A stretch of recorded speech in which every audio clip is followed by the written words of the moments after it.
بسم اللہ الرحمن الرحیم۔ شکیل ظہور مہدی اور نزول عیسیٰ والے عقیدے کو مبہم باور کرانے اور اپنی جھوٹی مہدویت و مسیحیت کو ثابت کرنے کے لیے اپنے خود ساختہ اصولوں کے بعد ان خبروں کا حوالہ دیتا ہے جن کی وضاحت خود نبی صلی اللہ علیہ وسلم کی طرف سے نہیں ہوتی ہے اور ان میں کئی معنوں کا احتمال ہوتا ہے۔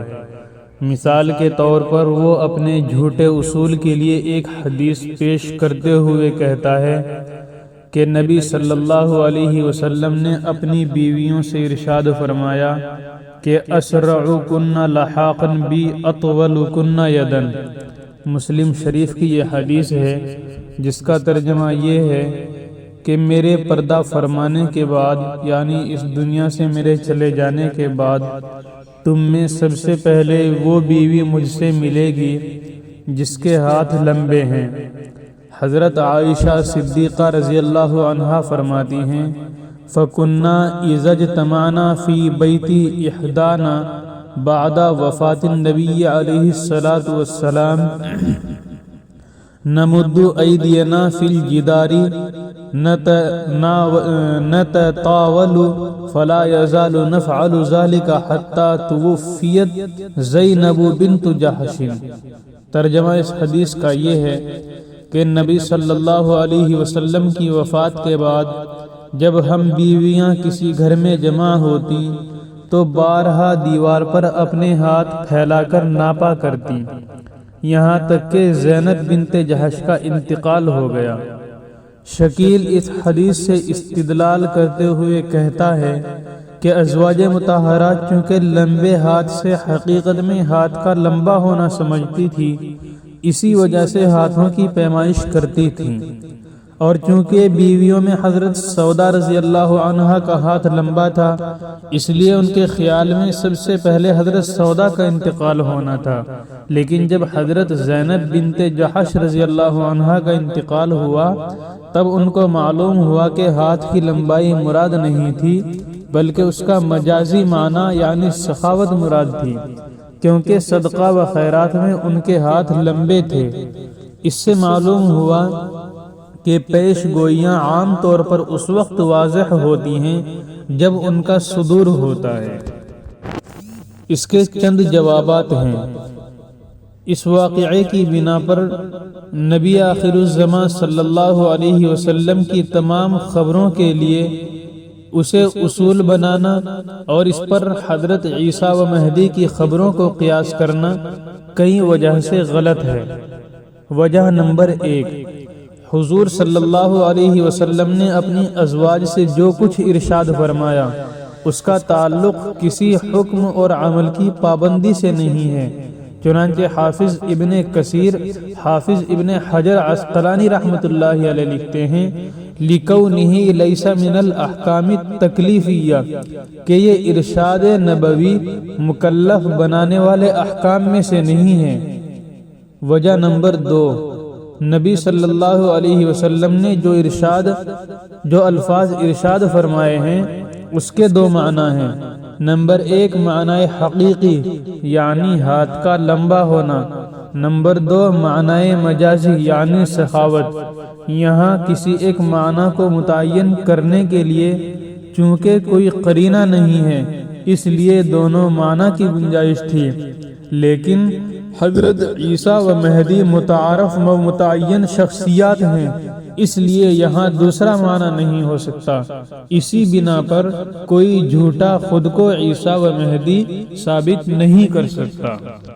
وجہ نمبر 3، جن باتوں کا تعلق ہدایت و گمراہی سے نہ ہو وہاں تو کئی معنوں کی گنجائش ہو سکتی ہے، جیسے ازواج مطہرات کے متعلق نبی صلی اللہ علیہ وسلم کے ارشاد گرامی میں کئی معنی کا احتمال تھا، لیکن حضرت عیسیٰ و مہدی کا مسئلہ ایمانیات و عقائد میں سے ہے اور ان کے ماننے نہ ماننے پر ہدایت و ضلالت اسلام اور کفر موقوف ہے، اس لیے یہاں دوسرے معنی کا احتمال بھی ختم ہے۔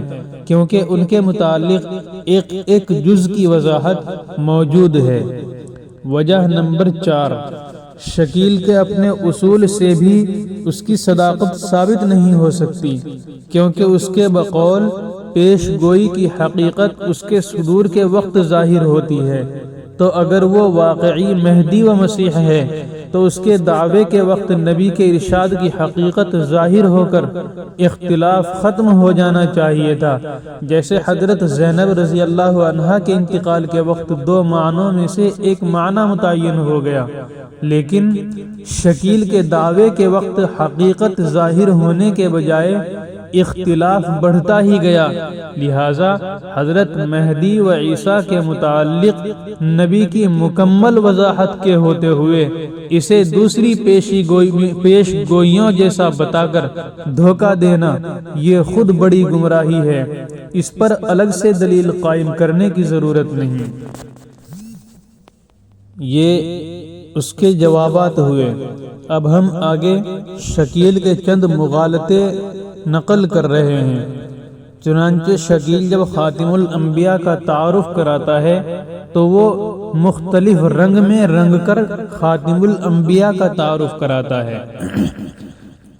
شکیل اپنی کتاب مہدی علیہ السلام کی آمد کی پیش گوئیاں صفحہ 49 پر لکھتا ہے، پس سنت الہیہ یہی ہے کہ جب نبی کی معرفت کوئی پیشین گوئی کرائی جاتی ہے تو اس میں کچھ جھول چھوڑ دی جاتی ہے، یعنی کچھ باتیں تو تمثیلوں میں کہی جاتی ہیں، کچھ راز میں رکھی جاتی ہیں، اور کچھ ایسی ہوتی ہیں کہ جو واقعات کے صدور کے وقت نہ ماننے والوں کے لیے بہانے کا سبب بن جاتی ہیں۔ حضور صلی اللہ علیہ وسلم کی آمد کے زمانے میں بھی کچھ ایسا ہی ہوا۔ یہود کی کتاب میں آپ کے متعلق ان الفاظ میں پیش گوئیاں موجود تھی، میں ان کے لیے انہی کے بھائیوں میں سے تیری مانند ایک نبی برپا کروں گا اور اپنا کلام اس کے منہ میں ڈالوں گا۔ آگے لکھتا ہے، پس انہوں نے اسے ہی بنیاد بنا کر نبی اکرم صلی اللہ علیہ وسلم کی نبوت کا انکار کر دیا اور کہا کہ اگر یہ بنو اسحاق میں سے ہوتا تو ہم اس کی نبوت کو تسلیم کر لیتے۔ آگے لکھتا ہے، کیا کہیں بھی صاف لفظوں میں یہ پڑھا کہ آپ بنی اسماعیل میں سے ہوں گے؟ آخر کیوں نہیں؟ اگر آپ نے پڑھا تو یہ پڑھا کہ یہود سے یہ کہا گیا کہ وہ تم میں سے ہوگا، نیز یہ کہا گیا کہ وہ تمہارے ہی بھائیوں میں سے ہوگا، جس کا کوئی بھی ظاہری معنی یہی نکالے گا کہ آنے والا شخص اسی کے خاندان و قبیلے میں سے ہوگا۔ ان اقتباسات میں شکیل نے چند مغالطے دینے کی کوشش کی ہے۔ مغالطہ نمبر 1، شکیل اپنے دعوے کی بنیاد تورات و انجیل پر رکھتا ہے۔ اس کے 2 جوابات ہیں۔ جواب نمبر 1، تورات و انجیل پر اپنے دعوے کی بنیاد رکھنا باطل ہے، کیونکہ یہ کتابیں اور ان کے بیانات قابل اعتبار نہیں، ان میں تحریف ہو چکی ہے۔ یحرفون الکلم عن مواضعہ ونسوا حظا مما ذکروا بہ، یعنی وہ کلام کو اس کے موقع و محل سے بدل دیتے ہیں اور جو کچھ انہیں نصیحت کی گئی تھی اس کا ایک بڑا حصہ بھلا بیٹھے ہیں۔ جواب نمبر 2، ان کتابوں کے باطل ہونے کی اندرونی شہادت کے لیے ملاحظہ فرمائیں۔ نمبر 1، انجیل متی صفحہ 26 تا 48، انجیل مرقس 14-24، انجیل لوقا 42-47۔ نمبر 2، انجیل متی صفحہ 27-32، انجیل مرقس صفحہ 15-121، انجیل لوقا صفحہ 23-26۔ نمبر 3، انجیل متی رسولوں کے اعمال۔ ان حوالوں میں متضاد بیانات آپ کو ملیں گے جو ان کے محرف ہونے کے واضح ثبوت ہیں۔ مغالطہ نمبر 2، نبیوں کی زبانی پیش گوئی کراتے ہوئے کہیں بھی صاف لفظوں میں نبی خاتم الانبیاء کے بارے میں نہیں بتایا گیا کہ وہ حضرت اسماعیل علیہ السلام کی اولاد میں سے ہوں گے، بلکہ پیش گوئی میں جھول ہونے کی وجہ سے وہ حضرت اسحاق علیہ السلام کی اولاد میں سے نبی کا انتظار کرتے تھے، نہ کہ حضرت اسماعیل علیہ السلام کی اولاد میں سے۔ اس کے بھی جوابات ہیں۔ جواب نمبر 1، خاتم الانبیاء صلی اللہ علیہ وسلم کا بنو اسماعیل سے ہونا قرآن واضح کرتا ہے۔ سورہ بقرہ کی آیت نمبر 127، وَإِذْ يَرْفَعُ إِبْرَاهِيمُ الْقَوَاعِدَ مِنَ الْبَيْتِ وَإِسْمَاعِيلُ، اور وہ وقت یاد رکھنے کے قابل ہے جب ابراہیم و اسماعیل علیہ السلام خانہ کعبہ کی بنیادیں بلند کر رہے تھے اور دعا کر رہے تھے کہ ربنا وابعث فیہم رسولا منہم یتلو علیہم آیاتک ویعلمہم الکتاب والحکمت ویزکیہم انک انت العزیز الحکیم، کہ اے پروردگار ان میں ایک پیغمبر انہی میں سے بھیج جو انہیں تیری آیتیں پڑھ کر سنائے اور انہیں کتاب الہی اور دانائی کی تعلیم دے اور انہیں پاک و صاف کرے، یقیناً تو بڑا زبردست اور حکمت والا ہے۔ اس سے معلوم ہوا کہ کعبہ شریف کی تعمیر کرتے ہوئے حضرت ابراہیم و اسماعیل علیہ السلام ایک رسول کے مبعوث ہونے کی دعا فرما رہے تھے۔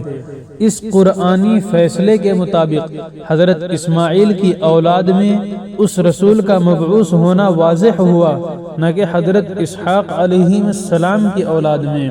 پھر شکیل کا یہ کہنا کہ بنو اسحاق سے بھی ہونے کا احتمال تھا، اس آیت سے غلط ثابت ہوتا ہے۔ پھر یہ بھی واضح رہے کہ خاتم الانبیاء کے صرف حضرت اسماعیل کی اولاد میں ہونے کی خبر نہیں دی گئی تھی، بلکہ حضور خاتم الانبیاء صلی اللہ علیہ وسلم کا مکمل تعارف کرا دیا گیا تھا، اور یہ تعارف مجاز و استعارے کے رنگ میں نہیں تھا، بلکہ وضاحت کے ساتھ آپ صلی اللہ علیہ وسلم کا نام، آپ صلی اللہ علیہ وسلم کا مقام ہجرت، آپ کا ہدیہ قبول کرنا، صدقہ قبول نہ کرنا، آپ کے مبارک مونڈھوں کے درمیان ختم نبوت کی مہر کا ہونا، آپ کا امی ہونا، اتنی تفصیلات پیش کر دی گئی تھیں کہ ان کی روشنی میں آپ کی تصویر بنائی جا سکتی تھی، بلکہ جمع الفوائد میں ان کی تصویر بنائے جانے کا بھی ذکر ہے۔ یہودی و عیسائی علماء میں سے حضرت عبداللہ ابن سلام رضی اللہ عنہ اور حضرت سلمان فارسی رضی اللہ عنہ وغیرہ حضرات نے ان علامات کو پرکھ کر ہی اسلام قبول کیا، لہذا شکیل کا یہ کہنا کہ پیش گوئی میں جھول ہوتا ہے بالکل غلط اور خلاف واقعہ ہے۔ جواب نمبر 2، شکیل کا تورات استثناء سے یہ استدلال کرنا کہ بنو اسحاق میں سے بھی نبی کے آنے کا احتمال تھا بالکل غلط استدلال ہے، کیونکہ بشارت کے الفاظ یہ ہیں، انہی کے بھائیوں میں سے تیری مانند ایک نبی برپا کروں گا۔ اس بشارت کے وقت حضرت موسیٰ علیہ السلام کے ساتھ بنی اسرائیل کے 12 خاندان موجود تھے۔ اب اگر اس بشارت کا مقصد یہ تھا کہ وہ بنی اسحاق یا بنی اسرائیل سے ہوگا، تو پھر یہ کہنا مناسب تھا کہ انہی میں سے نبی برپا کروں گا، نہ یہ ان کے بھائیوں میں۔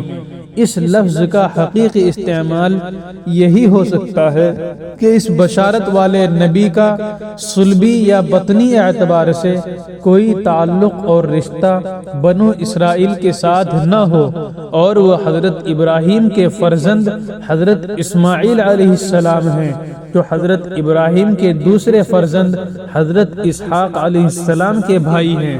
اور یہ معلوم ہے کہ حضرت اسحاق و حضرت یعقوب علیہ السلام کی اولاد بنی اسرائیل کہلاتی ہے، اور حضرت اسماعیل کی اولاد بنو اسماعیل کہلاتی ہے، لہذا شکیل کا یہ کہنا کہ بنو اسحاق سے بھی نبی کا آنے کا احتمال تھا بالکل باطل ہے۔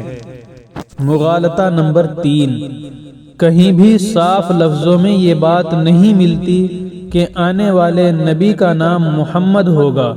شکیل کے الفاظ یہ ہیں، اب میں پوچھتا ہوں کہ آپ نے اب تک یہود و نصارہ کے پاس موجود مذہبی کتابوں میں سے جو کچھ پیش گوئیاں پڑھیں، کیا اس میں کہیں بھی صاف لفظوں میں یہ بات ملتی ہے کہ آنے والے کا نبی کا نام محمد ہوگا؟ تو اس کے چند جوابات ہیں۔ جواب نمبر 1، یہ شکیل کا جھوٹ ہے، کیونکہ حضور صلی اللہ علیہ وسلم خود فرماتے ہیں ان لی اسماء انا محمد و انا احمد، صحیح مسلم شریف۔ ترجمہ، بے شک میرے کئی نام ہیں، میں محمد ہوں، میں احمد ہوں۔